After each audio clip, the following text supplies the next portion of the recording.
Hi, Aling Pining. Kumusta po? Ikaw pala, Alba. Ayos lang naman. Mukhang kararating niyo lang po galing sa paglalako ng walis ah. Oo. May umorder kasi sa akin na 3 piraso eh. Dinamihan ko na rin para ibenta ang iba.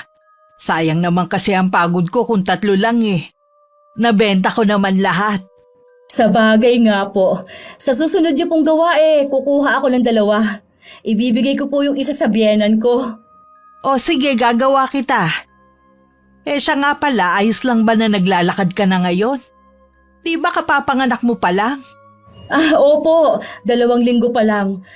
Payo naman po ito ng doktor sa akin na maglakad-lakad na para bumalik agad ang lakas ko. Iba na talaga ang panahon ngayon, no? Dati uso pa ang mga binat. Ngayon yata hindi na alam yun eh. Basta mag-iingat ka pa rin, ha? Wala namang masama kung makikinig ka pa rin sa mga matatanda. Oo naman po. Mas nakikinig pa rin ako sa biyenan ko kaysa sa sinasabi ng doktor ko. Saan nga pala ang punta mo? Dito po talaga sa inyo. Nandyan po ba si Valerie? Naku, sa makalawa pa ang balik nun eh. Kasama ng mga kaibigan. Pumunta sila sa Boracay. Talaga po? Di po ba kagagaling niya lang doon nung nakaraang buwan ba yun? Oo. Kami naman ang magkasama nun. Yun naman ang regalo niya sa akin nung Mother's Day. Ang swerte niyo naman po sa anak ninyo. Kaya alam po bakit hinahayaan pa niya kayong gumawa ng walis at ilako? Ako naman ang may gusto nito eh. Naiinip kasi ko. Tsaka gumagawa lang naman ako kapag may umorder sa akin eh. Hindi na po ba kayo nananahi? Paminsan-minsan na lang din. Dahil marami namang nabibili sa online ng mga yarina. Ultimo nga cover ng mga sopa meron na rin. At mas mura pa kung magpapatahi ka. Sa bagay nga po, praktikal na rin ang mga tao. Kung saan sila makakatipid, doon na sila. Sa mahal ba naman ang mga bilihin ngayon? Ano nga palang sadya mo kay Valerie? Sasabihin ko na lang kapag dumating siya. Kukunin ko po siya na ninang sa bunso ko. O sige, sasabihin ko sa kanya pag uwi niya. Hindi ko lang alam kung papayag siya. Naku po, bawal pong tanggihan ng bata. Sabi nila mamalasin daw. Hindi kasi naniniwala ang anak ko sa ganyan eh. Tsaka wala pa yatang inaanak yun dito sa atin. Kumbinsihin niyo naman po si Valerie. Minsan lang po ako humingi ng pabor Magkaibigan naman po kayo ni Inay nung nabubuhay pa siya. Matutuwa po siya kapag nalaman niyang ang anak ninyo ang kukunin kong ninang.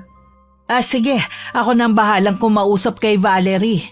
Mabait naman siya sa bata Salamat po, Aling Pining. O paano po? Hindi ko na kayo aabalahin. Baka umiiyak na ang baby ko. Sige, Iha. Dahan-dahan ka lang sa kilos mo, ha? Dapat may kasama ka Magandang araw, Miss Gwen, at sa mga nakikinig sa inyong channel. Tawagin niyo na lang akong Valerie. 30 anyos na at dalaga pa. Mula sa probinsya ng Tarlac. Pero kasalukuyang naninirahan na dito sa Laguna kasama ng aking mabait na nanay. Nasa elementarya pa lang ako, ulila na ako sa ama. Kaya ang nanay ko na lang ang mag-isang nagtaguyod sa akin hanggang makatapos ako ng pag-aaral. Ang kwentong ibabahagi ko ay tungkol mismo sa aking karanasan. Sana kapulutan din ng aral ng mga nakikinig sa inyong channel ang ibabahagi kong kwento. Kayo na po ang bahala sa mga pasalubong ko dyan, Nay. Bakit nga pala ginabi ka ng uwi? Sinadya ko po talaga para walang makakita sa pagdating ko. Alam nyo naman, yung mga taga rito. Kumain ka na ba? Opo, Nay, kumain na po kami ng mga kaibigan ko. Baka gusto mo nang magpahinga. Mamaya na po. Kumusta po kayo habang wala ako dito? Ayos lang naman ako. Ikaw dapat ang kinukumusta ko Siyempre po, masaya. Parang ayoko nang ang umuwi Ang ganda naman kasi doon. Nung pauwi nga tayo noon parang nalungkot din ako. Huwag po kayong mag-alala, Nay. Babalik po uli tayo doon. May sasabihin nga pala ako. Nandito nung isang araw si Alba, hinahanap ka. Ano po ang kailangan niya sa akin? Sinabi niya ba sa inyo? Oo. Kukunin ka daw niyang ninang sa bunso niya. Nakapanganak na po pala siya.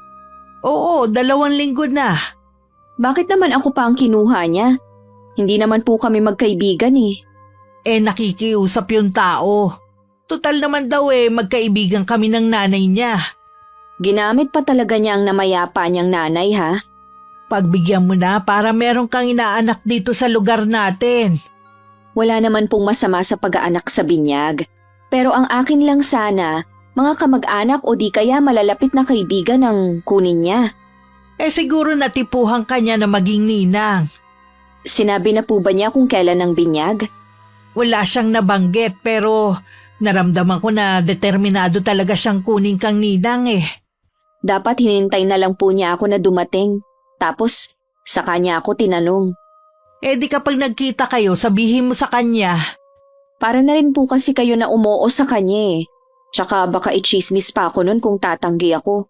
Para namang hindi niyo kilala si Alba.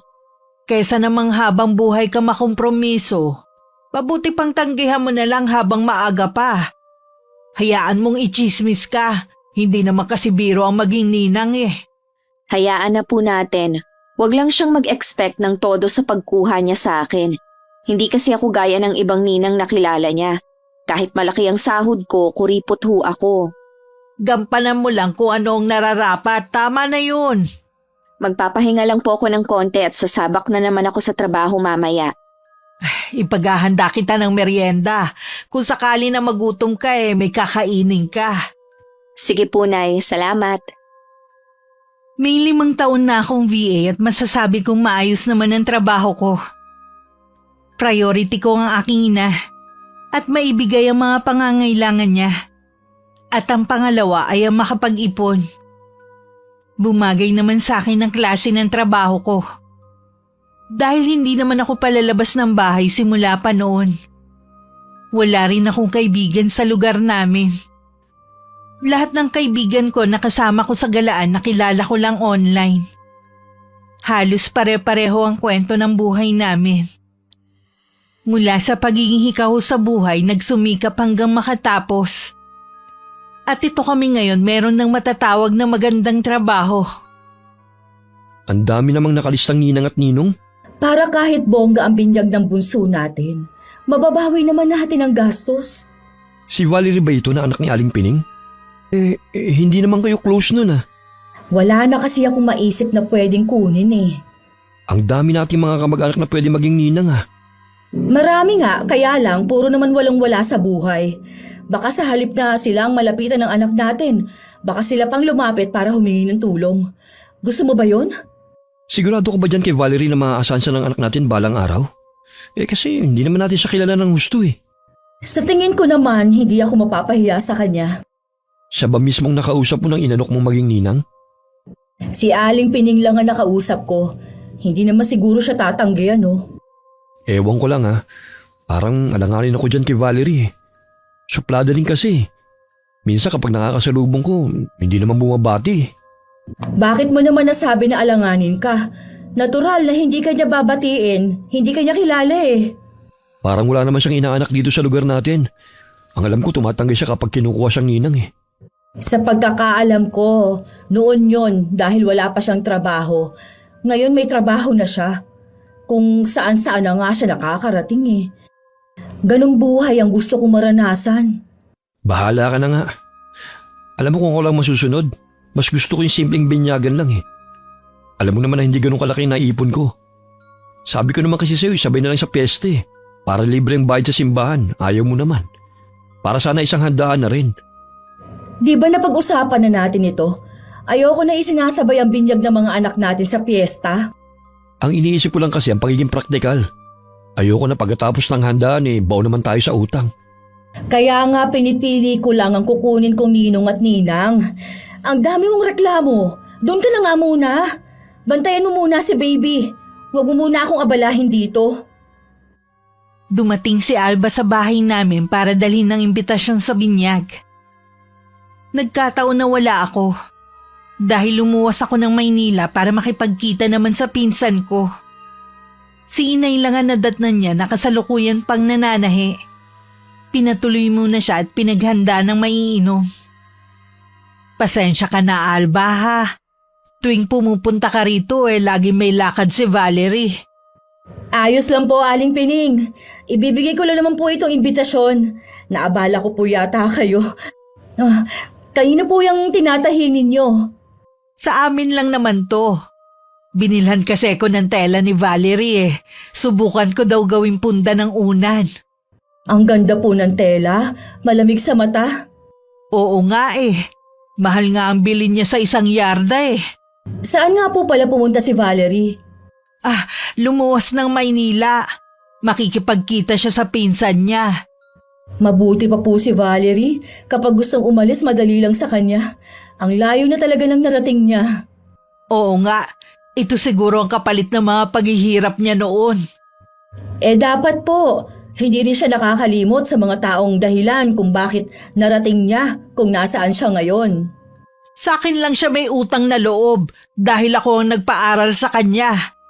Ganun po ba? Akala ko po kasi kaya siya nakapag-aral dahil may tumulong sa inyo na kamag-anak. Kaya nakapag-aral ang anak ko dahil scholar siya. Nag-working student din siya para makatulong sa akin. Sino naman ang nagsabi sa'yo na may tumulong sa kanya na kamag-anak ko?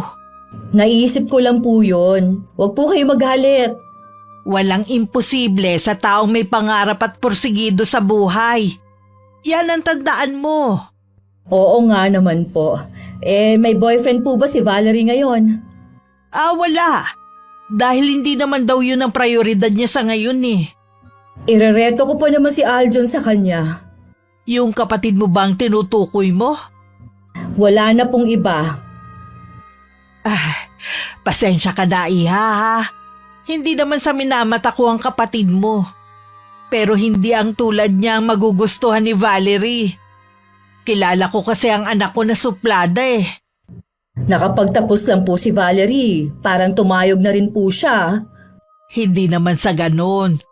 Kaya lang syempre mamimili rin ang anak ko. At saka wala pa nga sa isip niya ang pumasok sa isang relasyon. Malay po natin, magkainlaban sila. Gwapo naman po ang kapatid ko at mabait pa. Yun nga lang, walang permanenteng trabaho. Yun kasi ang mahalaga ngayon kapag papasok sa isang relasyon. May iba nga po pala ako. Ang dami naman pong staff toy dito. Kay Valerie po ba ang yang lahat? Oo. Yung iba bigay sa kanya at yung iba naman binili niya. Baka naman pwedeng mahingi para sa mga anak ko. Kahit yung maliliit lang po Naku, hindi ko pwedeng pakialaman yan Hindi naman sa akin yan. Pakisabi naman po sa kanya. Sigurado naman na hindi yung tatanggi O sige, babanggitin ko na lang sa kanya pag uwi niya. Siya nga po pala. Pwede ko ba mahingi ang Facebook ni Valerie? May group chat kasi ang mga ninong at ninang. Doon kasi kami nag-uusap ng mga para sa binyag Kailangan pa ba yun? May imbitasyon na naman Iba na po kasi ngayon. Ganyan na ang kalakaran kahit po sa kasal meron na rin. Sandali. Kukunin ko lang ang cellphone ko. Ang ganda naman po ng cellphone nyo. Hindi ba kayo nahihirapan gamitin? Noong una nahihirapan. Pero nasanay na rin ako katagalan. Gusto ko na nga ito kasi malinaw ang camera ito ang Facebook niya. Ewan ko ba kung bakit ganito ang pangalan niya. Kaya po pala hindi ko makita ang Facebook niya. Hindi pala Valerie ang pangalan niya. Kahit po sa social media nagtatago ang anak nyo. Akala ko dito lang sa lugar natin. Inumin mo muna ang juice habang malamig pa. Oo nga po pala, nakalimutan ko na. Ang sarap po ng timpla nyo. Anong oras po kaya makakauwi si Valerie? Malamang gagabihin yun. Tuwing lumuluwas kasi siya lagi nang ginagabi ng uwi. Dapat po hindi siya masyado nagpapagabi sa pag-uwi. Delikado na po kasi ang panahon ngayon. Lagi ko naman siyang pinapaalalahanan. Alam niya na kung paano protektahan ng sarili. Mabuti po nakikinig naman siya. Nag-iisa niyo pa naman siyang anak. Hindi pa sana uuwi si Alba pero sinundo na siya ng anak niyang panganay. Umiiyak na raw kasi ang bunso nitong kapatid. Halata pa rito na ayaw pang umuwi at nawiwili pang makipagkwentuhan kay inay. Sinabi na lang ni inay na bumalik na lang siya sa ibang araw. At saka na lang nila ituloy ang naudlot nilang kwentuhan. Pauwi na ako nung tawagan ko si inay. Sinabi ko na wag na magluto ng ulam at may dala naman ako. Nung bumaba ako sa tricycle, gaya ng dati nagkandahaba na naman ang mga leeg ng mga kapitbahay namin. Mabuti maaga ka nakauwi. Hindi ba traffic? Medyo po, pero maaga naman po akong umalis sa Maynila. May ipinabibigay po sa inyo si Ate Gina. Ang bait talaga ng pinsan mong yun. Lagi pa rin ako naaalala. Halos lahat naman po ng kamag-anak ni Itay mababait sa atin. Mga kamag-anak nyo lang pong masyadong mababa ang tingin sa atin. Tingin ko nga biglang nag-iba na ang tingin sa'yo. Siguro nga dahil nakapagtapos ka. Hindi tulad ko. Sorry, Nay, pero hindi po ako ganun kadaling makalimot sa mga ginawa nila. Kulang na lang nga paalisin tayo sa bahay na to nung mamatay si Itay. Mabuti may naiwan na kasulatan si Itay na iniiwan niya sa inyo ang bahay na ito. Masyado pong swapang ang mga kamag-anak ninyo. Sinasamantala nila na wala kayong alam. Matagal naman na yon, kalimutan na natin. Siya nga pala. Galing dito si Alba. Dinala yung imbitasyon. At hiningi na rin ang Facebook mo dahil may group chat daw kayong mga ninong at ninang. Hindi ko pa po tinitingnan mula kanina ang cellphone ko. Maliban nung tinawagan ko kayo. Mabuti nga tumawag ka agad Muntik ko nang maisalang ang iuulam ngayong gabi. Alam ko naman po kasi ang oras ng pagluluto nyo. Kaya tinawagan ko kayo agad. Gusto ko po kasi kayong makasabay sa hapunan. Ako rin naman. Sa hapunan lang kasi tayo nagkakasabay May bigla pala akong naalala. Ano po yon? Gusto ka raw ireto ni Alba sa kapatid niyang si Aljon. Ano? Sa batugan na yon? Naku, Nay, mas gusto ko na lang tumandang dalaga kung siya rin lang naman. Ano bang akala sa akin ni Alba? Diniretso ko na nga kanina na hindi mo magugustuhan ng kapatid niya Hindi ko naman minamaliit. Kaso batugan naman talaga. Siyempre gusto ko rin na makatuluyan mo yung mabibigyan ka ng magandang buhay. Ewan ko ba, Nay? Parang ayoko talagang umattend dun sa binyag. Sabi nga ni Ate Gina, pwede naman daw kasing tumanggi Nag-aalangan kasi ako meron ng imbitasyon. Ano ba kasi ang inaayawan mo sa pag-aanak sa binyag, ha? Ang bilis kasing makalimot ni Alba sa ginawa niya sa akin dati. Isa kasi siya sa nambuli sa akin noon. Parang hindi mo yata yan nabanggit sa akin. Ayoko po kasi na mag-aalala pa kayo sa akin. Ang dami niyo na kasing iniisip noon. Dadagdagan ko pa ba? Ngayon alam ko na kung bakit mailap ka sa mga tao dito. Kahit sa mga kaedad mo. Marami naman po akong mga kaibigan na hindi taga rito. Alam ko mas totoo pa ang pakikisama nila sa akin. Mas maigi nang pakitaan mo pa rin sila ng maayos. Para wala silang masabi sa'yo. Naku, Nay, alam niyo naman ang mga taga rito. Kahit wala kayong gawin sa kanila, meron pa rin silang masasabi sa atin. Sa bagay nga. Siya nga pala.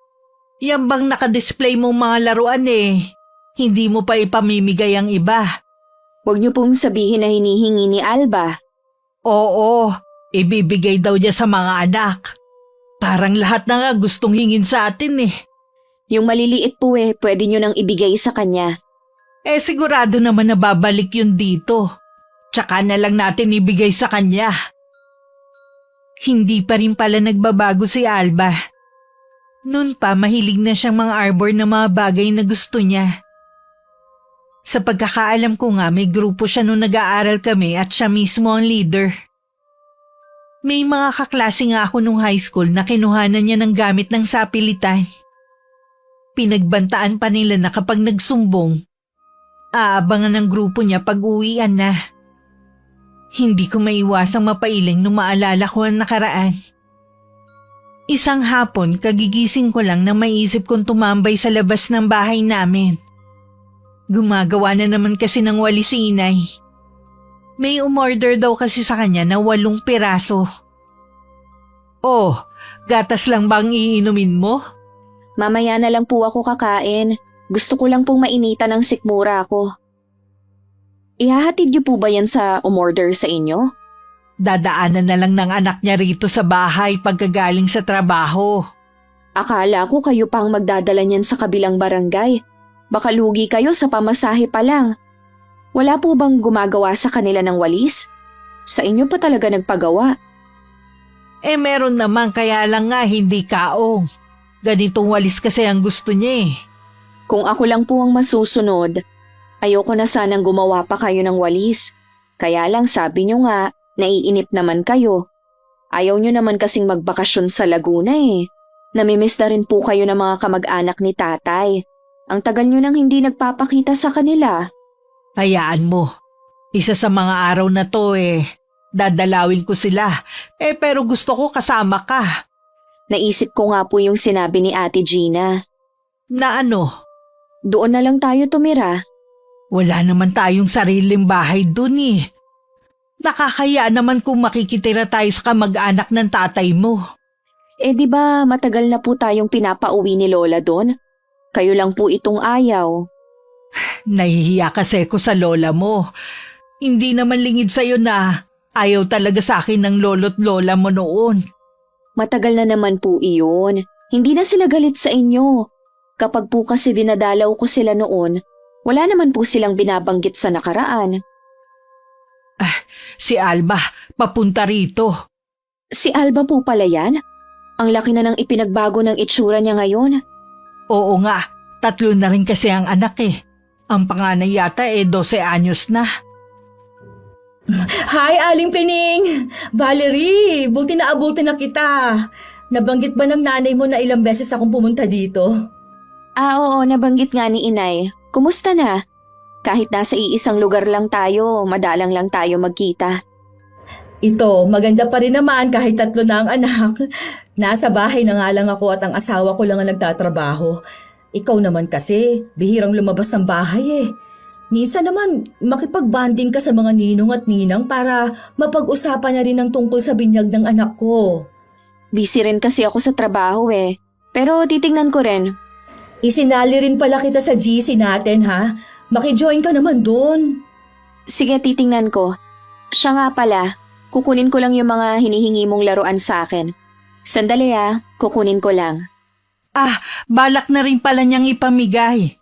Mabuti na banggit mo. Sigurado matutuwa ang mga anak mo. Meron na din po kasi sa bahay na mga stuffed toy. Binili ko nung dalaga pa ako. Gusto ko lang po kasing dagdagan pa. Naisip ko na masyado nang matanda si Valerie para sa mga ganong laruan. Ganun ba? Eto na inilagay ko na sa plastic. Marami-rami din yan. Saan mo to binili? Sa mall lang. Yung sa amin kasi sa bahay, galing pang abroad. Kapag nagbabakasyon ng mga pinsan ko, nagpapabili ako.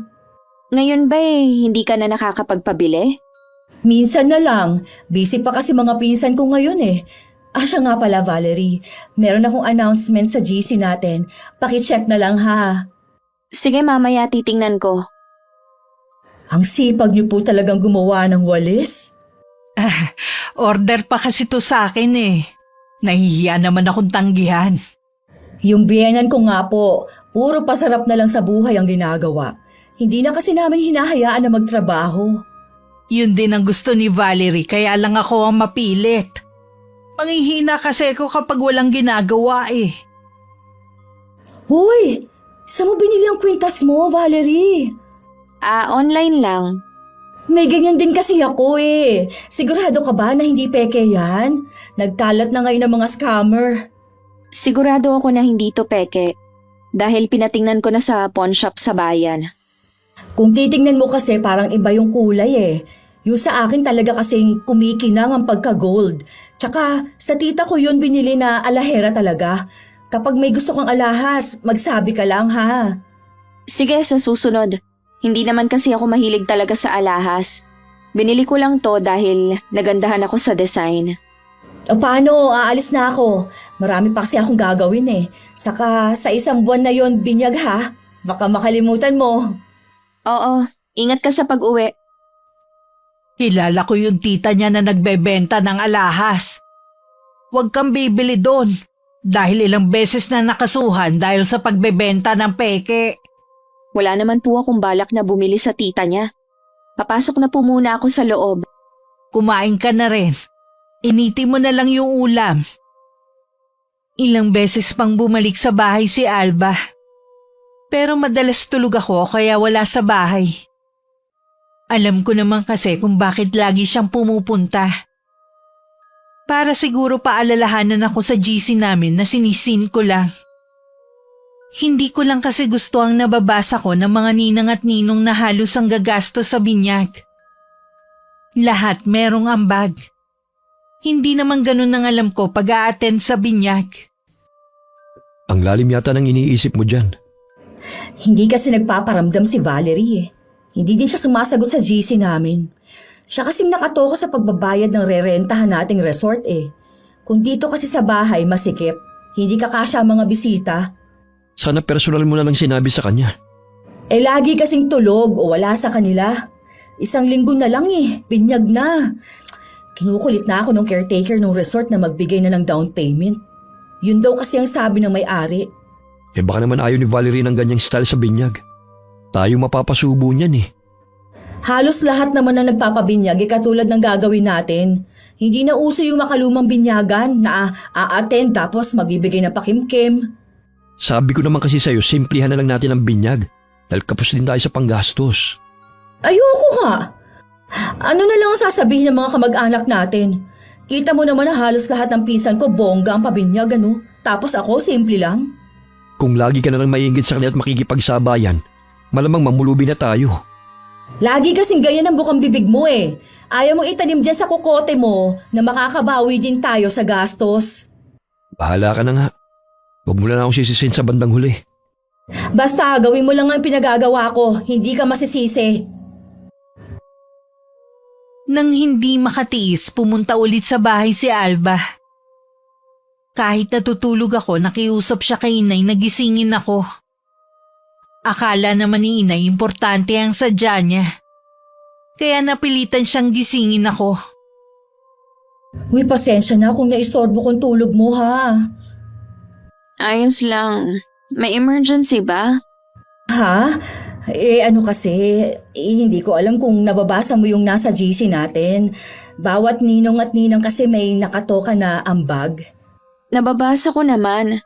Kaya lang hindi kasi ako sang-ayon kaya wala akong sinasabi. Hindi ako mayaman para magbayad ng renta ng buong resort. Minsan lang naman yun eh. Hindi mo ba gagawin para sa bata? Ang tungkulin ng isang ninang, maging pangalawang ina, hindi para kami ang gumastos sa luho ng anak mo. Pasensya ka na, magbaback out na ako maging ninang. Mabigat kasi ang tungkulin na binibigay mo eh, hindi ko kayang gampanan. Hindi pwede. Nasa listahan ang pangalan mo. Sige, kung hindi mo kaya wag na lang. Iba na lang siguro ang... Ang dadalhin ko lang regalo at pakimkim. Kung ayaw mo, hindi na ako tutuloy. Yun kasi ang alam ko kapag uma-attend sa binyag eh. Ilang beses na kasi akong nagninang. Ganyan lang naman ang ginagawa ko. Sige, umattend ka na lang kahit anong dala mo. Basta wag ka lang mawawala sa binyag ng anak ko ha. Sige, aalis na ako. Yun lang naman ang sadya ko. Nung makatalikod si Alba, nag-send pa ako ng isang mahabang mensahe sa GC na ginawa niya. Tungkol yun sa tungkulin ng isang ninong at ninang. Halos lahat ng naroon sumang-ayon sa akin. Hindi talaga ako makapaniwala na ipasasagot sa iyo ang renta sa resort. Anong akala nila sa iyo, maraming pera? Hindi mo naman obligasyon yun ah. Gusto nila pala ng bonggang binyag, dapat pinaghandaan nila. Kapag nabasa niyo sa GC ang mga gusto niyang ipasagot sa mga ninong at ninang, baka ma-high blood kayo. Wag mo nang ipabasa. Doon pa lang sa gusto niyang ipasagot sa iyo umiinit na ang ulo ko. Akala yata niya maiisahan niya ako. Lalakihan ko na lang ang pakimkim ko sa anak niya. Yun lang ang magagawa ko sa bata. Ilang araw bago ang binyag, ibinalita sa akin ng pinsan kong si Ate Gina. Napatay na ang lola namin na nanay ni Itay. Kinailangan namin umuwi ng Laguna para sa burol at libing. na tumagal din na mahigit 1 linggo. Nag-chat na lang ako kay Alba at naiintindihan naman daw niya yun. Maghahanap na lang daw siya ng proxy ko. 1 kahon ang dala ko nung umuwi kami sa amin. Pamana daw yun sa akin ni Lola. Itinabi ko muna sa kwarto ang bagay na yun. Si nanay na rin na nagdala ng regalo ko at sobrang naglalaman ng pera sa bahay ni na Alba ng araw na yun. Hindi na masama. Galante pala talaga yun si Valerie. Hindi nga ako nagkamali ng pagkuha sa kanya bilang ninang ng anak natin. Kahit naiinis pa rin ako sa kanya. Alam ko naman kasi na kaya niya. Ayaw lang niya talaga maglabas ng pera para sa pambayad sa resort. Sana lang hindi makarating sa kanyang paninirang ginawa mo. Hindi naman kasi siya nagsabi na rerentahan yung resort na malapit dito sa atin eh. Tapos pinalabas mo doon si may-ari na siya may gusto at nag-back out lang siya. Hindi naman nila yun kilala eh. Kaya malabong makarating sa kanila yun. Sana nga. Sayang nga sumabay pang pagkamatay ng lola niya sa binyag. Hindi ko tuloy siya naipakilala sa kapatid ko. Bagay pa naman sila. 1 taon lang ang tanda ni Aljon sa kanya. Kung magiging sila, swerte ng kapatid ko kahit hindi na siya magtrabaho. Hindi niya magugustuhan ng kapatid mo. Wala nang ang trabaho, puro bisyo pang inaatupag. Malay mo naman magbago siya kapag naging sila ni Valerie. Ang dami nang naging nobya ng kapatid mo. Nagbago ba siya? Hindi naman, di ba? Tinuturuan mo lang na maging batugan ng lalaking yun eh. Alam mo rin kasi na makikinabang ka rin kay Valerie kapag naging sila. Ano naman? Kung magiging sila, dapat lang na pati tayo makinabang sa kita niya, di ba? Ngayon pa nga lang pumapalag na si Valerie. Hindi mo siya mauto kahit maging sila pa ng kapatid mo. Ay nako! Lagi ka kasing kontra sa mga sinasabi ko. Lingid kay Alba, nagdadala rin ng walis si Inay sa resort na malapit sa amin. Sinabi nga ng may-ari ang tungkol sa sinabi nito. Na ako talaga ang may gustong magbayad ng renta para sa pagdadausan ng binyag noon. Huwag kayong maniwala. Hindi naman pumayag ang anak ko eh. Ninang lang naman siya.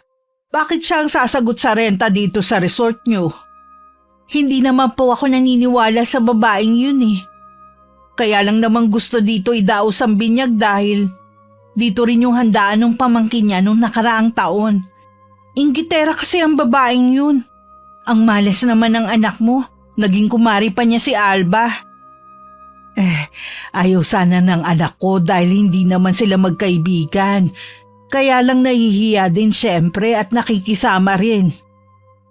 Mag-iingat na lang kamo siya dahil ang kumari niya, nuknukan ng pagkainggitera at chismosa. Kita niyo nga ginawan agad siya ng kwento. Mabuti na lang eh, hindi ako naniwala, kundi yung caretaker lang nitong resort. Salamat Aisa dahil sinabi mo sa akin to. Wala talaga kaming kaalam-alam sa ginawa ni Alba eh. Mag-iingat na lang kami sa kanya. Pauwi na nun si Inay nang makita niya si Alba nakausap ang mga chismosa sa lugar namin. Narinig pa niya ang pangalan ko na topic ng mga yun. Sabi maganda daw ang trabaho. Magkano lang ibinigay na pakingking sa anak ko? Tapos yung damit na regalo, nako, parang sa bangketa lang binili. Parang gusto ko tuloy pagsisihan na kinuha ko pang ninang ang Valerie na yun. Gusto ko sanang itapon yung damit eh. Nakakadismaya kasi. Ikaw naman kasi ayaw mo munang kilatisin. Kita mo nga ang bahay lumang-luma na. Kung totoo nga na malaki ang sahod niya, di sana nakapagpagawa na ng bahay. Nanay nga niya naglalako pa rin ng walis hanggang ngayon. Tapos ang anak niya, gala ng gala. Kaya ako, hindi ako nakikipag-usap sa mag-inang yun. Ayoko ng mga plastic at akala mo mga kung sino. Nakatapak pa rin naman sa lupa. Pwe! Naiiling na lang si Inay na sa iba na lang dumaan para hindi siya makita ng mga yun. Pagdating sa bahay, galit naman niyang ikinuwento sa akin ng mga narinig. Ipinapakita ko lang na baliwala sa akin ng mga sinabi niya. Pero sa loob ko, apektado rin ako. Hayaan niyo na lang po sila. Wala lang silang magawa, lalo na si Aling Dolor. Nagagalit kasi yun dahil hindi ko pinautang. Ano ba naman kasi yung hiniram niya dati, sabi binayaran na. Wala naman siyang binibigay sa akin. Mabuti nga yun. Ipinakita na agad ni Alba ang tunay niyang kulay. Sana hindi na lang kita pinilit na tanggapin ang pagiging ninang ng anak niya. May kasalanan din ako. Ayos lang po yun, Nay. Wala namang kinalaman ng bata eh. Masakit din naman kasi sa akin na marinig na pinipintasan niya ang mga bigay mo. At siniraan ka pa sa may-ari ng resort. Mabuti na lang mabait si Aiza at hindi naniwala. O ngayon, alam niyo na po kung bakit ayokong makipagkaibigan sa mga taga rito. Kahit ano kasing mabuti ang gawin mo sa kanila, meron pa rin silang masasabi sa atin na hindi maganda. Mas lalo ko pang sinubsubang sarili ko sa trabaho. Si Inay lang ang laging nakakasalubong ni Alba. Ngumingiti naman daw sa kanya ang kumari ko. Pero oras na maramdaman niyang gustong makipagkwentuhan, umiiwas na lang siya. Mula kasi nung marinig ni Inay na sinisiraan ako nito, nawalan na siya ng gana. Bakit ka na naman nakasimangot dyan? Para kasi akong iniiwasan ni Aling Pining eh. Bakit mo naman nasabi yan? Ilang beses ko na kasi siyang nakakasalubong, puro ngumingiti lang siya. At kapag tatangkain ko naman siyang kausapin, nagdadahilan siyang may gagawin o may pupuntahan pa. Hindi naman siya ganun dati ah. Baka naman kasi nakarating na sa kanyang ginagawa mong paninira sa anak niya. Alam mo bang kakilala pala nung may-ari ng resort si Aling Pining? Nakita ko kasi silang magkausap. Para magkaibigan nga eh. Baka sinumbong ka na. Pakialam ko, tayong naperwisyo noon at napahiya no? Sana kasi pumayag na lang si Valerie. Patunayan niyang kaya niyang rentahan ng resort. Tumigil ka na kasi sa mga ginagawa mo. Porke tahimik lang ang mag-ina, inuubos mo naman ang pasensya nila. Tandaan mo, iba magalit ang mga taong tahimik. Ang yabang kasi ni Valerie eh. Wala nga nakakaalam kung ano ba talaga ang trabaho niya. Baka mamaya may sugar daddy lang pala siya. Kaya nabibili niya ang mga gusto niya at nakakapamasyal siya sa ibang lugar. Wala ka nang pakialam dun. Buhay naman niya yun eh. Siya nga pala, birthday na ni Maha sa isang linggo. Gusto niya maghanda kagaya ng pinsan niya. Kumain na lang tayo sa labas para tipid. Wala akong budget eh. Ano? Sinabi na niya sa mga kaibigan at kaklase na maghahanda tayo eh. Bakit kasi hindi mo pinigilan? Pareho talaga kayong mag-ina. Kung ano nakikita sa iba, gusto gayahin din. Hindi tayo mayaman, Alba. Yan ang itanim mo sa utak mo. Letseng buhay naman to oh. Simple na nga lang hinihingi ko eh. Hindi mo pa maibigay sa amin ang anak mo? Hindi lang simpleng hinihingi mo sa akin eh. Umaasa ka kasing mayaman. Pwede naman kasi tayong mamuhay ng simple. Sobrang simple na nga ng buhay natin eh. Hindi na nga tayo makapamasyal. Tapos simpleng handaan lang ang hinihingi ko. Hindi mo pa maibigay sa mga anak mo. Paano nga kasi naiinggit ka sa mga nakikita mo? Ngayon naman si Valerie ang kinaiinggitan mo. Kaya nga sinisiraan mo yung tao eh. Dahil hindi mo siya magaya. Sino bang asawa mo ha? Bakit bang babaeng yun ang kinakampihan mo? Hindi ko siya kinakampihan. Sinasabi ko lang ang maling ginagawa mo. Gusto mo bang gayahin ka ng mga anak mo? Hindi naman ako magkakaganito kung hindi dahil sa'yo. Sana hindi na lang ako nagpakasal sa'yo kung ganitong buhay rin lang ang ibibigay mo. Ikaw to may gusto na magpakasal na tayo eh. Dahil akala mo mapera ako dahil nakabenta kami ng lupa. Grabe kasi yung pagkagahaman mo eh. Hindi totoo yan no. Alam mong mahal kita kaya gusto ko magpakasal na tayo noon. Huwag mo nang itanggi. Ako mismo nakarinig sa pag-uusap niyo ng kapatid mo. Kung gusto mo makakuha mga bagay na gusto mo, matuto kang magtrabaho. Akala mo naman ganun kadali? Sino ang mag-aalaga sa anak natin? Gusto namang alagaan niya yung anak natin eh. Total, hindi mo naman pinadedede sa yung bata. Hindi na ako sanay magtrabaho, alam mo yan. Ang sabihin mo, gusto mo lang nakasahod lagi ang kamay mo tuwing sweldo ko. Nasira na ang lumang TV namin dahil sa tagal na rin. Nag-aaral pa ako noon gamit na namin yun. Panunood lang naman ng isa sa libangan ni Inay kaya binilhan ko na siya ng bago. At mas malaki kesa dati. Sakto namang dineliver yun sa bahay nung dumating si Alba. Ay, ganyan din ang tatak ng TV namin. Mas malaki nga lang sa amin. Kinuha namin sa home credit. Siguro pareho tayo ng kinuhanan sa bayan. Cash ko binili to sa mall. Nung isang araw ko pa to binili, ngayon lang dineliver. Oh, talaga? Mabuti may pambili ka. Oo naman, lahat ng gamit namin binibili ko ng cash. Ayoko kasi ng nangungutang. Ah, kaya nga pala ako nandito para itanong kung may alam kang trabaho na pwede kong pasukan. Gusto ko yung tulad sana sa'yo. Sayang, naunahan ka na ng kaibigan ko eh. Nagpapahanap din kasi yung kaibigan ng boss ko. Tamang-tama, kailangan pa ng isang client tong kaibigan ko. Siyang nirekomenda ko. Ano bang natapos mo? Di ba nga, high school lang kasi nag-asawa na ako. Ah, oo nga pala, hindi ko na maalala. Sasabihan na lang kita kapag meron. Aasahan ko yan ha. Naiinip na kasi ako sa bahay kaya gusto ko rin mag-work from home. Wala yata ang nanay mo. Nasa palengke. Pauwi na rin yon. Kanina pa umalis eh. Oh, siya na yata yung sakay ng tricycle. Siya na nga. Sandali lang ha. Tutulungan ko lang magbaba ng mga pinamili. Iniwan ko lang sandali si Alba para tulungan si inay. Habang papasok ng bahay, sinabi ko rin na dumating na ang TV na binili ko para sa kanya. Hindi naman maitago nito ang saya. At nauna pa sa akin pumasok. Ang laki naman nito. Sabi ko naman sa'yo kahit na maliit lang eh. Okay na sa akin. Sigurado mahal to. Ayos lang po yan, Nay. Maranasan man lang natin ang magkaroon ng malaking TV. Hindi bagay ang ganyang kalaking TV sa sala nyo. Dapat nga talaga yung maliit lang. Malaki kasi ang bahay namin kaya bumagay yung malaki naming TV eh. Hindi ko na pwedeng ibalik yan kaya okay na rin naman na yan ang nabili ko. Ang dami niyo naman pinamili, Aling Pining. Buti na uubos niyo yan. Oo naman, hindi talaga ako matipid sa pagkain eh. Ganon din kasi ang gusto ni Valerie. Ganon din kami sa bahay eh. Minsan, nasasayang na lang kasi sa labas din kami kumakain. Kapag nagkukulang naman, umuutang na lang kami sa tindahan ni Aling Tessie. Matagal na kaming hindi umuutang sa tindahan. Mula nung magkaroon ng trabaho si Valerie. Ganon din po kami. Hindi lang po maiwasan dahil nga wala laging barya si Aling Tessie. Kaya laging bukang bibig ililista na lang niya. Nagkakaroon tuloy kami ng utang. Hindi niyo po ba ilalabas sa kahon ng TV? Mamaya na lang siguro. Uunahin ko muna tong mga pinamili ko. Maiwan ko muna kayo ha. Dito lang ako sa kusina. Sige po, Aling Pining.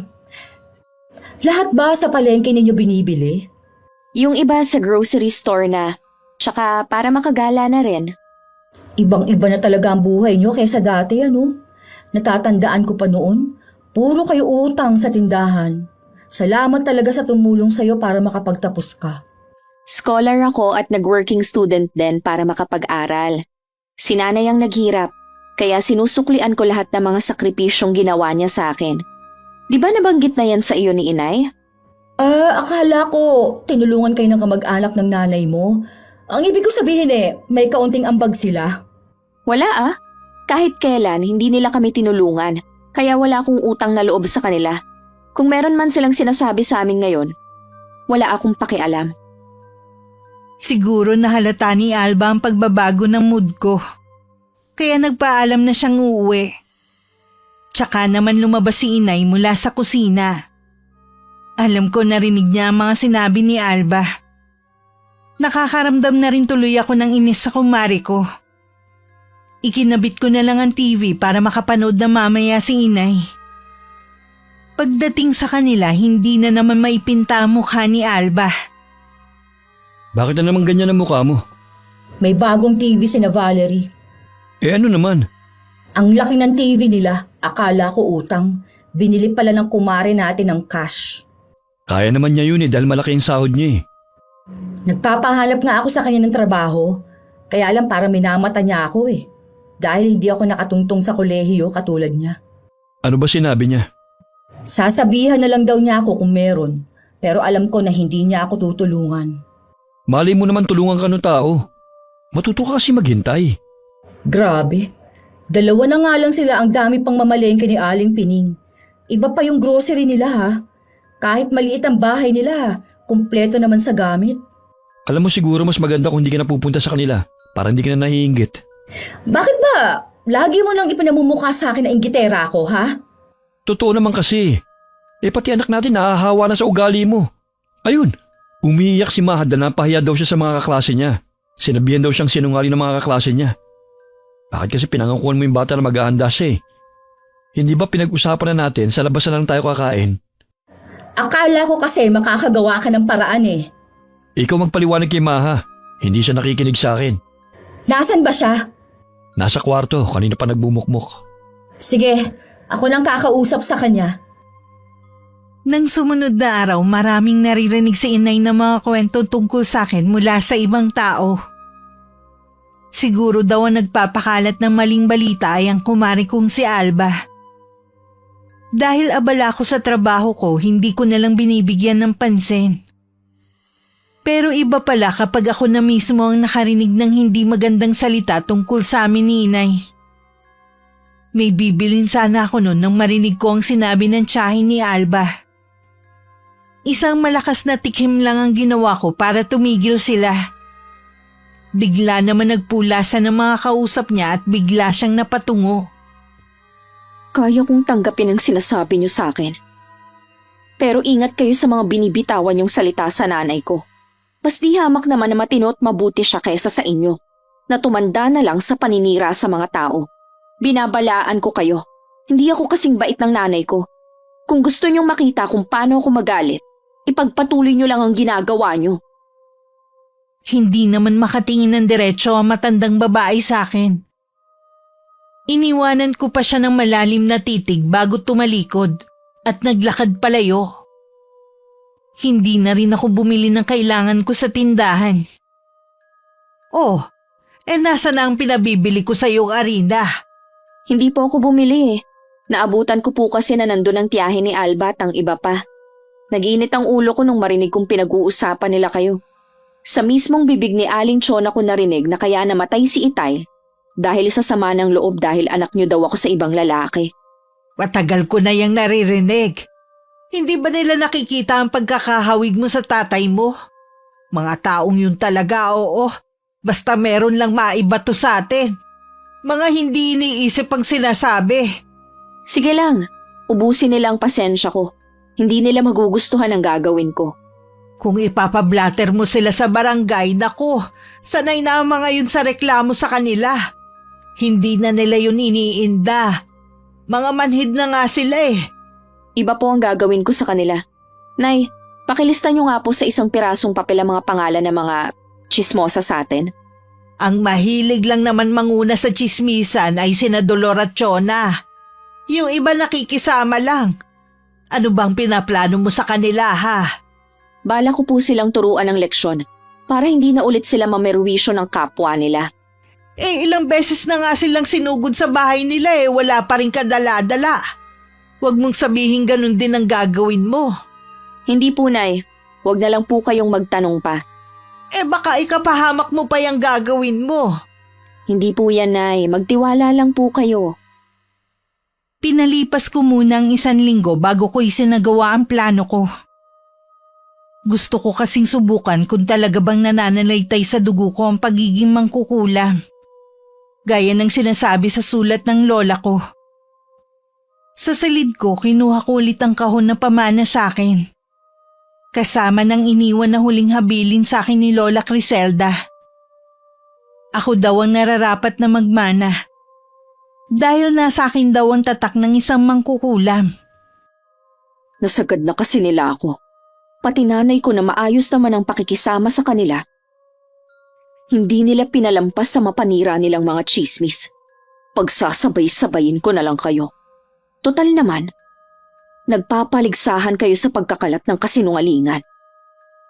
Makalipas ang 2 araw, nabalitaan na lang namin na magkasunod na isinugod sa ospital sina Aling Dolor at Aling Chona. Pareho daw na maga ang mga mukha at dila. Nasa labas kami ng bahay ni Inay at pinanonood ko siya sa ginagawa niyang walis nang dumating si Alba. Nabalitaan niyo na siguro ang nangyari sa tiyahin ko at kay Aling Dolor. Nabalitaan nga namin. Pero totoo ba ang sinasabi ng mga tao sa kanila? Na maga nga ba ang mukha at dila nila? Totoo po yun. Yung kay Aling Dolor po, namanas at sa tiyahin ko, para siyang nasunog. Nalapnos po kasi ang balat niya. Anong sakit kaya ang dumapo sa kanila? Sabi nga po ng matatanda sa pamilya, dapat daw hindi nila dinala sa ospital. Kaya alam po mga anak ni Tia Chona ang may gusto. Tama lang naman na isugod sila sa ospital. Paano malalaman ang nangyayari sa kanila? Sabi po kasi ng iba naming kamag-anak, baka daw po kulam ang nangyayari sa kanila. Sino naman ang gagawa nun sa kanila? Tsaka wala namang mangkukulam dito sa atin Albularyo meron pa. Sana sa kanya na lang dinala. Wala na po kasing tiwala ang mga yun kay Mang Simeon. Wala yatang araw na hindi lasing ang matandang yun. Kahit lasinggero si Mang Simeon, marami pa rin naman siyang nagagamot. Lalo na yun dahil sa kulam at mga gawa ng elemento. Oo nga po, pero wala na po tayong magagawa. Nadala na nila ang tiyahin ko sa ospital Sana lang mapagaling siya. Sana nga gumaling silang pareho. Kung totoo na kinulam sila, sino naman kaya ang gagawa nun? Magtataka ka pa ba kung sino ang kumulam sa dalawang yon? Marami ang galit sa kanila dahil sa pagiging tsismosa nila. Kaya siguro yung taong ginawa nila ng kwento, hindi na nakapagpigil, kaya pinakulam na sila. Sinabihan naman namin ang tiyahin ko na tumigil sa ginagawa Baka kako makahanap siya ng katapat niya. Ito na nga nangyari. Siya nga pala. Alam ko, Mare, na galit ka sa tiyahin ko. Nabanggit niya kasi yung tungkol sa tindahan. Na nahuli ko siyang ipinagkakalat sa iba na anak ako sa ibang lalaki ng nanay ko at yun ang ikinamatay ng itay. Samantalang, matanda na siya noong namamatay sa aksidente si itay. Imposible na hindi niya matandaan yun. Sadya talagang mapanira ang tiyahin mo. Oo nga si Chang talaga. Kung ano man ang nangyari, karma na yun sa kanya. Sana malampasan niya pa rin para makapagbagong buhay siya. Kung sakali na hindi siya mapagaling ng doktor, dadalhin na namin siya kay Mang Simeon. Baka nga kasi kinukulam ang tiyahin ko. O paano? Uuwi na po muna ako. Sige, Iha. Hindi mo na dapat yun sinabi kay Alba. Baka kung anong isipin niya. Pareho pa naman sila ng tiyahin niya. Pasensya na kayo, Nay, ha? Naiinis pa rin kasi ako kaya siguro walang preno ang bibig ko. Matagal nang ganun ang ugali ng dalawang yun. Nakakapagtaka na ngayon lang nangyari yun sa kanila. Siguro po dahil ngayon sila kinarma sa mga pinaggagawa nila. Ang kawawa si Dolor. Alam naman kasi natin na hindi naman mabuti ang buhay nila. Saan sila kukuha ng pambayad sa ospital? Ganoon na nga kasi ang buhay nila pagkatapos gawain pa niya ang manira ng kapwa. Akala yata nila hindi sila kakarmahin. Sabi nga, libre na nga ang maging mabuti, hindi pa talaga magawa. Likas na sa kanila ang ganung pag-uugali. Sana naman walang nagmana sa mga apo. Maiba nga po pala ako, Nay. Malapit na ang birthday nyo. Gusto nyo po na ipaghanda ko kayo dito sa bahay? Ay naku, wag na, Iha. Baka mamaya maging issue pa sa mga taga rito. Gaya na lang ng ginagawa natin. Kumain na lang tayo sa labas. Sige po, kayong bahala. Kahit ayaw ni Inay, isang sorpresa ang hinanda ko para sa kanya. 3 araw kami nag-staycation para naman marelax siya. Inimbita ko rin ang mga kaibigan ko para magsalo-salo sa mismong birthday ni Inay. Lingid sa amin, ilang beses palang bumalik sa bahay si Alba. Sa pang-4 na araw pa kami nakauwi ni Inay. Salamat, Iha, sa masayang pa-birthday mo sa akin, Sobrang saya ko talaga. Gusto ko lang pong maiba ang pagsiselebrate ng birthday nyo. Puro na lang kasi tayo kain sa labas Ang saya din kasama ng mga kaibigan mo, puro kalog. Lalo na yung bakla. Grabe ang tawa ko sa kanya Pakiramdam ko tuloy bumata ako ng ilang taon. Ganun naman po dapat I-enjoy nyo lang po ang buhay na meron tayo ngayon. Nahinto ang pagkukwentuhan namin ni Inay na may kumatok sa pinto. Lumapit si Inay para pagbuksan ng kumakatok. Si Alba lang pala. Tumuloy na ang kumare ko kahit hindi pa pinapapasok ni Inay. At home na talaga siya sa bahay namin. Kararating niyo lang ba? Oo. Kumusta na pala ang tiyahin mo? Bumubuti na po ang lagay niya. Napilitan na rin po silang ipatingin kay Mang Simeon. Tama nga po kami, may kumukulam sa kanya. Talaga? Nalaman ba ni Mang Simeon kung sino ang kumukulam sa kanya? Malabo daw po ang mukha ng babae, pero nasisiguro daw niya na hindi taga rito. Ang kawawa po si Aling Dolor. Hindi na po niya kinaya. Anong ibig mong sabihin? Binawian na po siya ng buhay. Inatake po siya habang nasa bahay. Hindi po yata matanggap na kulam ang nangyayari sa kanya. Kawawa naman. Ilang araw na nga po ako nagpapabalik-balik dito para sana humingi ng tulong para kay Aling Dolor. Kayo na lang po ang hindi nakakapagbigay. Obligado ba na magbigay lahat ng tao? Hindi naman. Kaya lang alam ko naman na may kakayahan kayo na magbigay.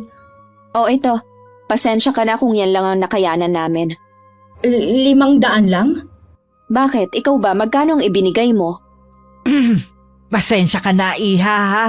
Galing kasi kami sa gastusan eh. Kapag pumunta ako sa lamay doon na lang ako magbibigay, ha? Sige po, Aling Pining. Salamat po at nauunawaan ninyo ang kalagayan ng pamilya ni Aling Dolor. Saan nga po pala kayo napunta? Ilang araw din po kayong wala Birthday ng inay. Kaya nag-staycation kami para maiba naman. Ganun ba? Ang swerte nyo naman, Aling Pining. O paano po, aalis na po ako. Sige, Iha. Baka bukas na lang din ako pumunta sa lamay. Bakit parang nag-iiba ang timpla mo kapag kaharap si Alba? Alam ko po kasi na pinaplastic lang tayo ng babaeng yun. Mabuti pa po, papasok na ako sa kwarto. Teka lang, Val. Bakit ba parang nag-iiba yata ang ugali ni Valerie nitong mga nakaraang araw? Sa silid ko, kinuha ko ang kahon na nakatago. Ibang sayang nararamdaman ko. Sa wakas kasi nakapaghiganti na ako. Napatunayan ko rin na totoo nga ang kulam. Kinapa ako sa dibdib ko kung may nararamdaman ba akong pagsisisi sa nangyari kay Aling Dolor. Purong kasiyahan lang ang nararamdaman ko. Salamat, Lola Criselda. Sa napakaganda niyong regalo sa akin. Sana noon ko pa ito natanggap para hindi na namin naranasan ang apihin ng mga taga rito. Hanggang mailibing si Aling Dolor, hindi ako nakiramay sa pamilya niya. Para sa akin, sapat na ang ibinigay ko sa kanilang tulong. Bigla ko nakaramdam na parang merong nagmamasid sa akin. Paglingon ko, nasa labas ng bakuran namin si Mang Simeon. Seryoso siyang nakatingin sa akin. Bigla naman ako nakaramdam ng kilabot sa pagkakatitig niya. May kailangan po ba kayo? Alam ko na nadala ka lamang sa galit mo. Sana wag mo nang ulitin. Mahirap yakapin ang kasamaan. Hindi ko po alam ang sinasabi ninyo. Alam ko na ikaw ang nasa likod ng nangyari kina Dolor at Chola. Hindi ko po alam ang sinasabi ninyo. Mabuti pa pong umalis na kayo. Di ako kaaway, Iha. Gusto lamang kitang paalalahanan para hindi ka maligaw ng landas. Huwag ka mag-alala. Wala akong pagsasabihan ng sikreto mo. Hindi na ako nakapagsalita hanggang sa makaalis si Mang Simeon. Nagtataka pa ako nung una kung paano niya nalaman ang ginawa ko. Bandang huli ako na rin ang sumagot. Nakalimutan kong mahusay nga pala siyang albularyo sa lugar namin. Valerie, anong ginagawa mo rito sa labas? Nagpapahangin lang po ako. Anay, gaano niyo po kakilala si Mang Simeon maliban sa pagiging lasinggero niya? Magaling siyang albularyo.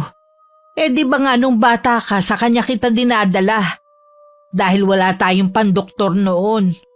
Mabait po ba siya? Oo naman. Mas gusto ko ang ugali niya kaysa sa mga taga rito. Dayo nga lang pala siya rito.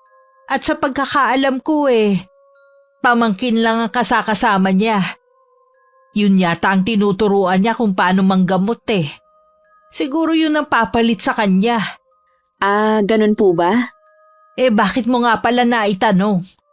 Nakita ko po kasi siya na dumaan kaya na itanong ko. Lasing na naman ba? Hindi ko po alam Tara na po, Nay, sa loob ng bahay. Malamok na po dito. Ilang araw na akong hindi makatulog. May mga gabing nagigising ako dahil naririnig ko ang boses ni Lola Criselda.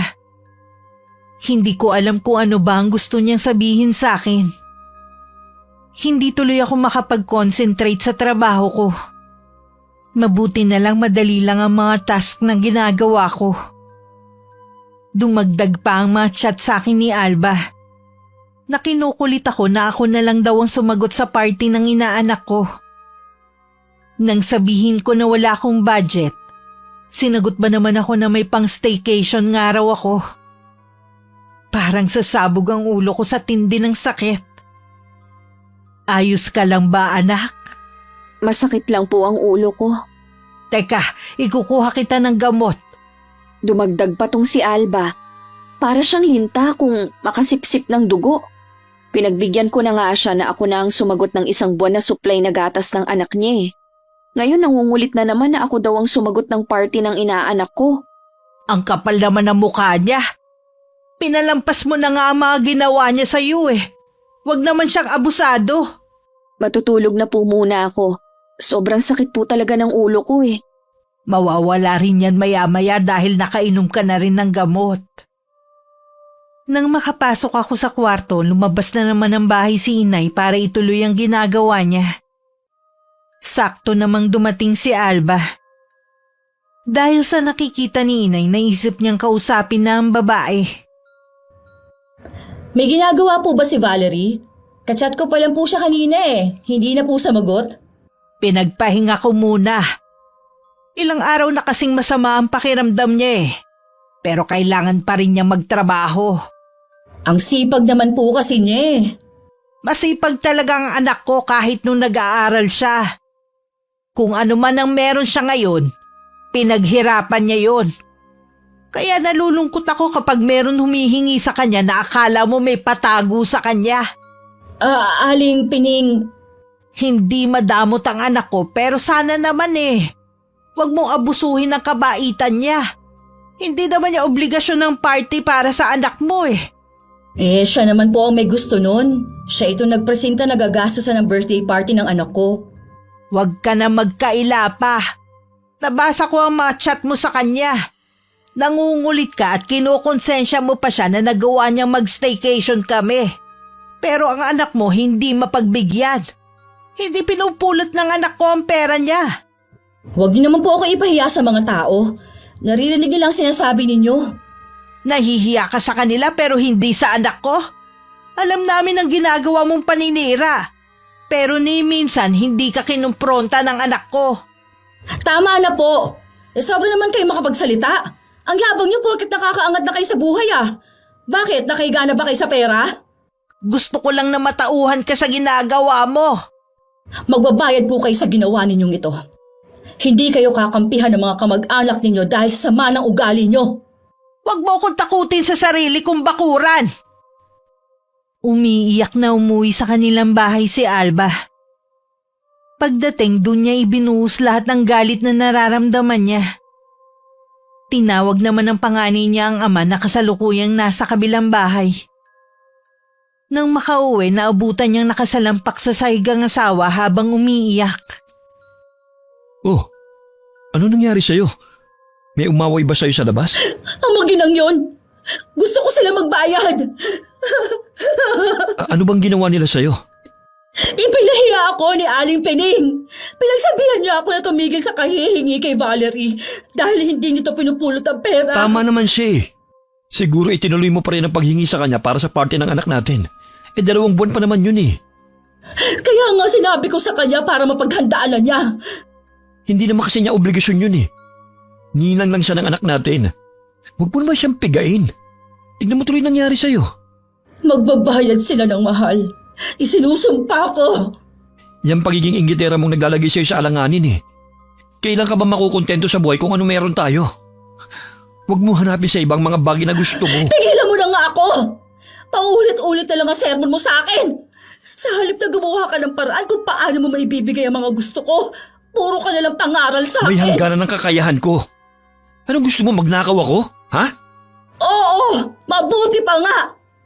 Mabuti pa maghiwalay na lang tayo. Sawang-sawa na ako sa ugali mong yan. Sige, umalis ka! Mabuti pa nga eh.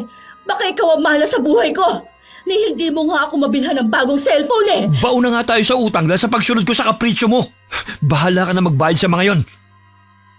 Mula nang kausapin ni Inay si Alba, hindi na siya nag-chat sa akin. At hindi na rin pumupunta sa bahay. Lingid sa akin dahil hindi nito nakuha ang gusto sa akin. Kung ano-anong kwentong ipinagkakalat nito sa ibang tao. Merong hindi naniniwala. Pero mas marami ang naniniwala sa kasinungalingan niya. Pagkatapos magkalat ng tsismis si Alba, naisip naman niyang dalawin ng tiyahin na malapit sa kanila ang bahay. Mula nung makulam ang matandang babae, hindi na to nakapagsalita ulit. Ikinuwento niya ang mga ginawa niya sa akin. Imbis na matuwa ang matanda, naiyak pa to at sumenya sa pamangkin. Naiintindihan ko po ang ibig ninyong sabihin. Pero hindi po mangyayari sa akin ang nangyari sa inyo. Wala naman pong alam sa kulam ang mag-inang yun. Gusto ko lang pong makaganti sa kanila. Kung hindi ko makuha ang gusto ko, ay di sisiraan ko na lang sila sa ibang tao.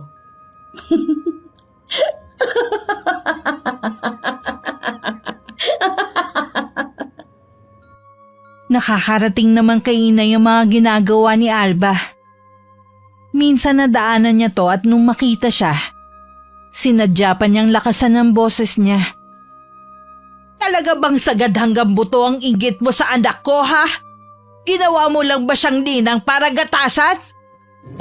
Bakit nang gagalaiti ka sa galit, ha? Totoo naman na madamot ang anak mo. Wala ding utang na loob sa mga nagpaaral sa kanya. Ituro mo sa akin kung sino ang tinutukoy mo nagpaaral sa kanya. Ngayon mismo sabihin mo kung sino. Bakit hindi mo masabi kung sino? Dahil gumagawa ka lang ng kwento. Gusto mong palabasin masama ang anak ko. Pero ang totoo niyan, ikaw ang masama. Ikaw ang walang utang na loob. Pwede po ba, Aling Pining? Huwag kayong magwala dito. Nakakahiya ang ginagawa nyo. Ikaw ang nakakahiya. Masyado kang nilalamon ng inggit mo. Hindi mo matanggap na ang binubuli mo nung araw na angatan ka na. O di ba totoo? Talagang ginagalit mo kung matanda ka? Ha? Ay, ka nga rito. Sinabunutan ni Alba si Inay. Dahil higit siyang malakas na tumba si Inay sa lupa. Nung tatangkain niyang lapitan muli si Inay, dumating naman si Mang Simeon. Inalalayan niyang makatayo si Inay. Awatin yung babaeng yan. Huwag lang kayong tumunganga dyan. Huwag kang makikialam dito, Mang Simeon. Umalis ka na at baka pagsisihan mong pakikialam Baka mo. ikaw magsisi sa ginawa mo kay Pining. Para mo na siyang ina at kaibigan siya ng namayapa mong nanay. Wala akong pakialam. Bastos ka talaga. Kaya lumalayo sa iyo ang grasa dahil sa ugali mong yan. Hindi ka pa nadala sa nangyari sa tiyahin mo? Ito ang tandaan mo. Oras na sapitin mo rin ang nangyari sa kanya. Wala kang aasahan at tulong mula sa akin. Siguro, isa ka rin sa lalaki na babaeng yan, kaya ganun na lang ang pagtatanggol mo sa kanya. Hindi ba talaga titigil ang bunganga mo, ha? Hindi talaga. Bawat araw, dadagdagan ko pa ang chismis tungkol sa'yo para kayo na mismo ang umalis sa lugar na to. Mga buwisit! Naiiling na lang pareho sina Inay at Mang Simeon. Habang sinusundan nila ng tingin ng papalayong si Alba. Desperada na siya kaya ganoon ang inaasal niya. Naging mabuti sa kanya si Valerie pero ito pa ang igaganti niya. Nasa anak mo na kasi ang lahat ng bagay na pinapangarap ni Alba at iba pa dito. Kaya ganoon na lamang ang inggit nila sa anak mo. Hindi naman lingid sa lahat ang pinagdaanan naming hirap noon eh. Lalo na nung mamatay ang asawa ko sa aksidente. Alam ko yun. Ang mabuti pa umuwi ka na. Baka bumalik pa ang mga yon. Salamat sa pagtulong mo sa akin. Pining. Huwag mo sanang mamasamain ang sasabihin ko. Bakit hindi na lamang kayo lumayo sa lugar na ito? Palagay ko hindi kayo matatahimik dito. Wala sanang balak si Inay na sabihin sa akin ang nangyari. Pero nakita ko na may mga galos siya. Nung malaman ko ang ginawa ni Alba, biglang nagpupuyo sa galit ang dibdib ko. Gusto ko siyang sugurin sa kanila pero pinigilan ako ni Inay. Hayaan na lang natin. Baka kung susugod ka sa kanila ikaw pa ang lumabas na masama. Wala talagang kwentang mga taga rito. Paano kung hindi dumating si Mang Simeon? Di nabugbog na kayo ni Alba. Kaya labis din ang pasasalamat ko kay Mang Simeon Siya na lang yata ang nag-iisa na tunay na nagmamalasakit sa atin Naisip ko tuloy ang sinabi niya. Ano pong sinabi niya? Mas makakabuti daw kung lalayo tayo rito. Hindi naman daw kasi tayo matatahimik na dito. Sa palagay ko tama siya. Lalo na hindi na nila mapigilan ang pag-angat mo. Saan na po tayo pupunta? Sa Laguna. Di ba matagal mo nang gustong tumira doon? Dahil mas kasundo mo ang mga pinsan mo doon kesa rito. Dahil mga totoo po sila at masaya sila sa kung anong narating ko sa buhay. Di ayos na makaalis tayo rito. Opo, Nay. Kahit saan po tayo tumira basta kasama ko kayo. Bago kami umalis, sisiguruhin ko muna makakagante ko sa kumari ko sa ginawa niya kay Inay. Ipapatikim ko sa kanya mabagsik kong kulam. Mas matindi pa ang dadanasin niya kumpara kay Aling Dolor at tiyahin niya. Sa loob ng kwarto, kinuha ko ang kandila na ginamit sa binyag. Yun ang gagamitin kong instrumento sa orasyong isasagawa ko. Bawat lalabas na salita sa bibig mo, may katumbas na parusa. Bihira na kaming lumabas ng bahay ni Inay. Nawalan na rin siya ng gana na makipagkwentuhan sa mga kapitbahay namin. Iisang tao na lang ang kinakausap namin. Ang ahente ng bahay. Ibebenta na kasi namin to para makapagsimula na kami sa ibang lugar. Hindi na mahalaga kay Inay kung may benta ng mura. Gusto lang niya na makaalis na kami sa lalong madaling panahon. Nagpalamig lang ng 1 linggo si Alba bago siya muling lumabas. May nakahanda na naman siyang paninira sa amin. Pero nagsisimula pa lang siya magsalita na may mga lumabas na ipis sa bibig niya. Kada magsasalita siya kung ano-anong insekto ang lumalabas.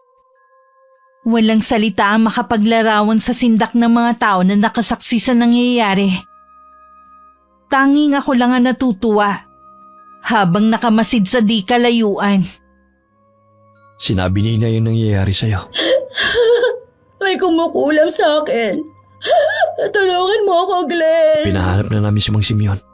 Wala kasi siya sa kanila Baka kung saan na naman uminom yun. Humanda sa akin kapag nalaman ko kung sino gumagawa nito sa akin. Imbis na magdasal ka, yan pa talaga ang iniisip mo. Tignan mo nga nangyayari sa'yo. Puro kasi kasama nang naiisip mo Wala naman akong ginagawang masama para mangyari to sa akin.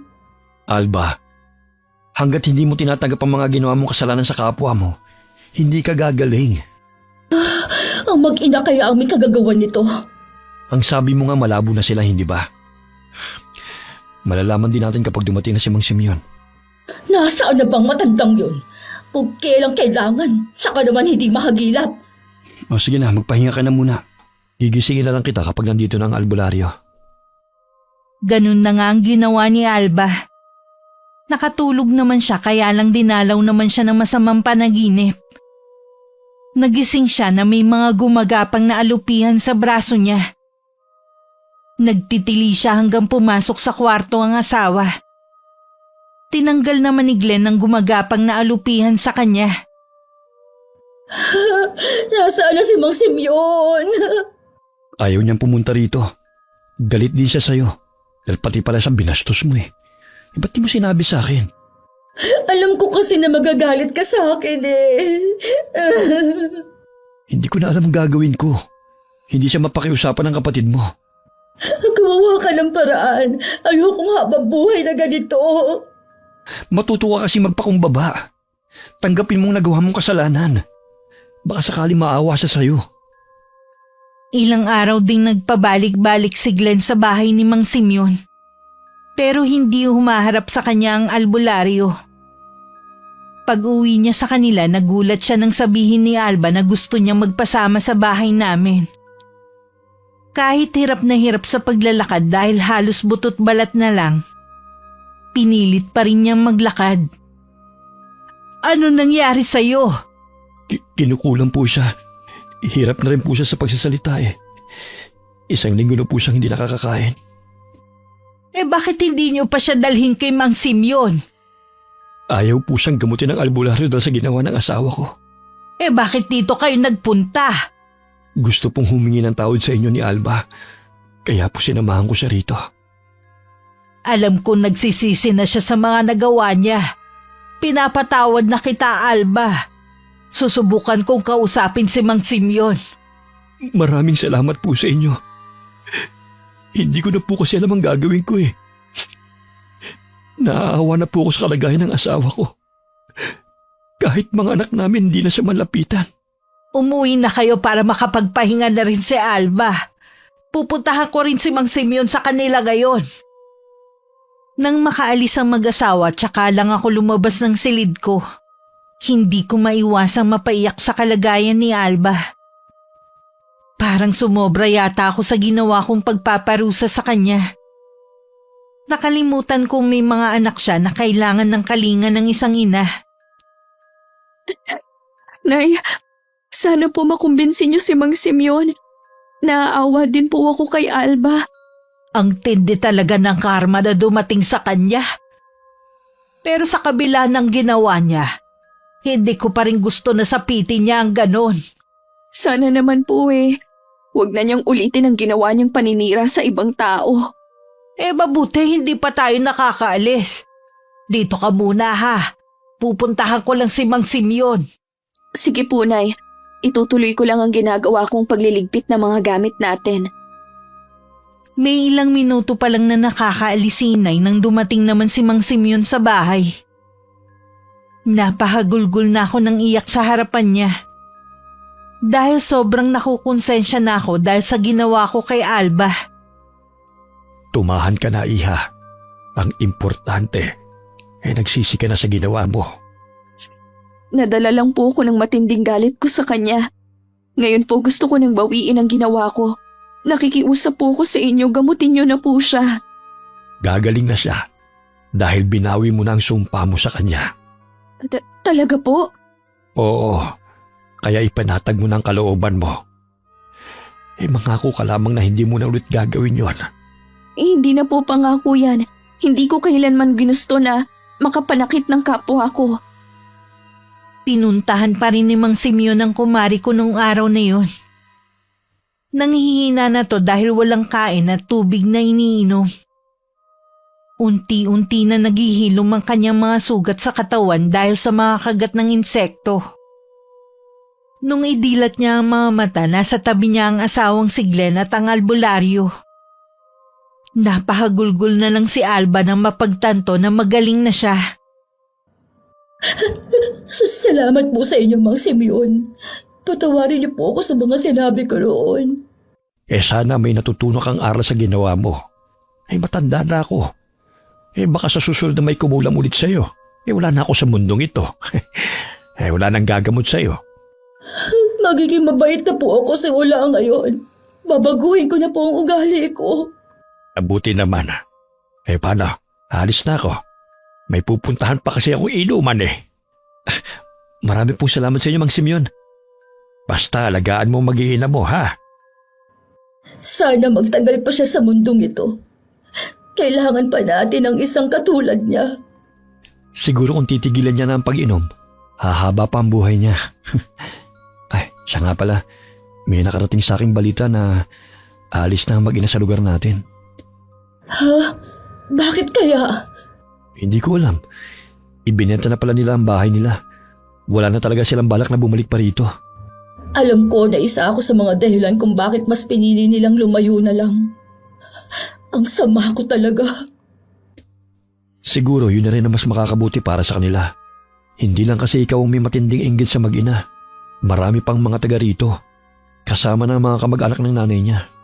Gusto ko sanang makausap si Maring Valerie bago sila umalis. Mabuti na rin na makapag-usap kayo at makahingi ka ng tawad sa kanya. Kakaiba ang lungkot na nararamdaman ko ng mga sandaling yun habang nakatingin ako sa bahay namin. Mula pagkabata wala kaming binago sa bahay. Nandun din lahat ng alaala ni Itay. Sadya lang talaga na hindi kami para sa lugar na yun. Baka paulit-ulit ko lang gawin ng orasyon para maipagtanggol siya. Konti na lang ang ikakarga ng mga gamit namin sa inarkilan truck. Sa dami ng iniisip ko, hindi ko na malayan ang pagtabi sa akin ni Alba. Maring Valerie, Ikaw pala. Kumusta na? totoo nga na aalis na kayo. Dahil ba sa akin? Matagal na rin na gusto ni Inay na umalis dito. Yun kasing mga kamag-anak ni Itay, gusto nila na doon na kami tumira. Isasauli mo pa ba ang kandila? Hindi. Pwede ka pa naman humingi sa akin para sa inaanak ko. Yung kaya ko lang sanang ibigay. Ang maalala mo lang ang anak ko sa mga halagang okasyon. Sapat na sa akin. Hindi na ako hihingi ng kahit na ano sa'yo. Pasensya na kung napakaswapang kong kumare. Inaamin ko na ang buhay na meron ka ngayon ay ang pangarap ko noon pa. Naniniwala ako na magagawa mo din matupad ang mga pangarap mo. Magtiwala ka lang at lagi mong ipagdasal sa kanya. Salamat dahil hindi ka nagtanim ng galit sa akin. Mag-iingat kayo sa biyahe niyo. Ikaw din, Iha, mag-iingat. Alagaan mo ang pamilya mo. Salamat po, Aling Pining. Patawarin niyo rin po ako sa mga nasabi ko. Mahigpit pa ako niyakap ni Maring Alba. May inabot naman ako sa kanya na sobre na ayaw na sana niyang tanggapin. Pero sinabi ko na para naman yun sa inaanak ko. Hanggang sa kasalukuyan may komunikasyon pa rin kami ni Maring Alba. Dahil sa pangyayari na yun, malaki na ang pinagbago niya. Nalaman ko rin na nagtatrabaho na ang asawa niya sa Korea para mabigyan sila ng magandang kinabukasan ng mga anak. Ang ginawa ko noon ay nanatiling lihim, Miss Gwen. At dadalhin ko na sa aking libingan. Wakas,